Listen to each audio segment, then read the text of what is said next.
माननीय जी, यहाँ असेंबली में बैठे हुए जितने भी लोग हैं सबने यही कहा 7 साल का हिसाब दीजिए, 7 साल का हिसाब दीजिए। मैं उनको बता देना चाहूंगी कि हम सब जो यहाँ जितने भी असेंबली में लोग बैठे हैं बड़े बड़े घरों में रहते हैं, लेकिन हमारी जनता है, हमारे जम्मू कश्मीर के जो लोग हैं वो आज भी मिट्टी के मकानों में रहते हैं। इन 7 सालों में प्रधानमंत्री जी ने 2.5 लाख लोगों को घर दिए प्रधानमंत्री आवास योजना के तहत। 370 की वजह से कर्फ्यू लगा रहता था, कर्फ्यू में दुकानें बंद रहती थी और उन दुकानदारों का घर कैसे चलता था ये कोई नहीं जानता। उन दुकानदारों के लिए इंसाफ करने के लिए मोदी जी ने 370 को हटाया ताकि उनका घर चल सके।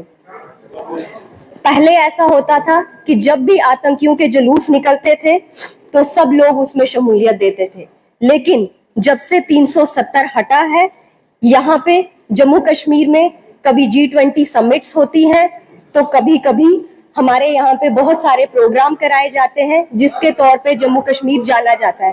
ग्रांट्स पे भी आ जाएंगे। बोले। यहाँ पे बैठे हुए सत्ता पक्ष के लोगों ने हमेशा कहा कि बातचीत होनी चाहिए, और बातचीत किससे होनी चाहिए? पाकिस्तान से। बड़ा अफसोस होता है, पाकिस्तान भारत से युद्ध में तो कभी नहीं जीता, हमेशा से साजिशें करता आया है, कभी आतंकवाद के नाम पे, कभी अलगाववाद के नाम पे, और आज तो पाकिस्तान यहाँ पे ड्रग्स को प्रमोट कर रहा है, नशे को प्रमोट कर रहा है। इसके लिए पाकिस्तान के साथ किस तरीके से बातचीत होनी चाहिए उसके लिए गृह मंत्री जी बैठे हैं, वो उनको लाजवाब जवाब दे देंगे। जब तक 370 था तब तक जम्मू कश्मीर पत्थरबाजी की वजह से जाना जाता था, आतंकवाद की वजह से जाना जाता था, अलगाववाद की वजह से जाना जाता था, लेकिन जैसे ही 370 हटाया आज यहाँ पे नए नए निवेश लग रहे हैं, पर्यटन स्थल बन रहे हैं, रोजगार के लिए जाना जा रहा है। पहली बार पंचायत से लेकर विधानसभा तक लोकतंत्र मजबूत हुआ, पहली बार महिलाओं को सम्मान अधिकार मिला, पहली बार जम्मू कश्मीर में रिकॉर्ड तोड़ निवेश आ रहे हैं, पहली बार यहाँ का युवा पत्थर नहीं उठा रहा, नीट की तैयारी कर रहा है, यूपीएससी की तैयारी कर रहा है, नेट की तैयारी कर रहा है और नई नई किताबें पढ़ रहा है। हमारी असेंबली में बैठे हुए कुछ लोग ये भी कहते हैं पाकिस्तान से वार्तालाप होना चाहिए, लेकिन हमारे प्रधानमंत्री जी पे सवालिया निशान खड़ा करते हैं। उस प्रधानमंत्री जी पे सवालिया निशान खड़ा करते हैं जिनका नाम का डंका न सिर्फ देश में बल्कि विदेशों में भी बजता है।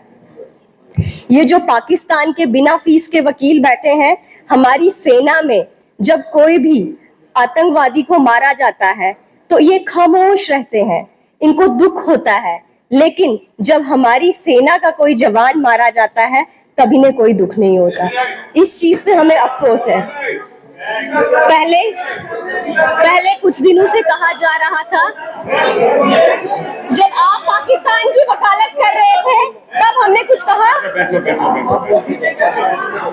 मैं पूछना चाहती हूँ, जब अखबार के पहले पन्ने पर आतंकवादियों की फोटो लगाई जाती थी, उनके नाम के साथ जी लगाया जाता था, वो सारी चीजें अब यहाँ पे बंद हो गई हैं। हमें खुशी है कि एलजी साहब ने जम्मू कश्मीर में टूरिज्म को प्रमोट किया।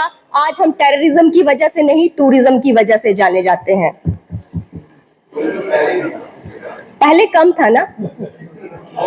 आज यहाँ पे फॉरेस्ट डिपार्टमेंट को लेके बातें हो रही है, लेकिन फॉरेस्ट डिपार्टमेंट के एम्प्लॉयज, उनको पेंशन नहीं मिलती सर।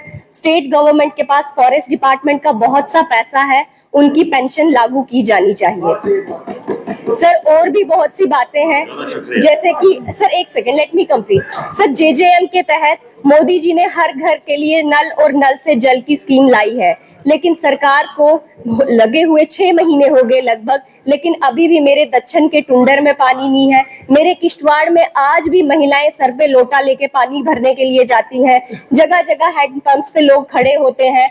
तो इस पानी की स्थिति को ठीक करने के लिए JJM को भी ध्यान देना पड़ेगा, क्योंकि कुलीद में, मत्ता में, बेड़ा में, दक्षिण में, सरूर, जोशाना, सलाना, त्रिगाम, भादात, ये मेरे एरियाज है सर जहां आज भी पानी नहीं है, पानी की बहुत क्राइसिस है।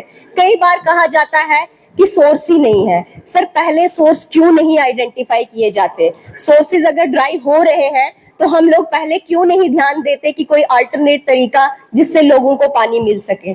और भी बहुत सी बातें हैं लेकिन समय कम है, इसीलिए इतना ही कह के अपने शब्दों को विराम दूंगी। एजाज जान साहब।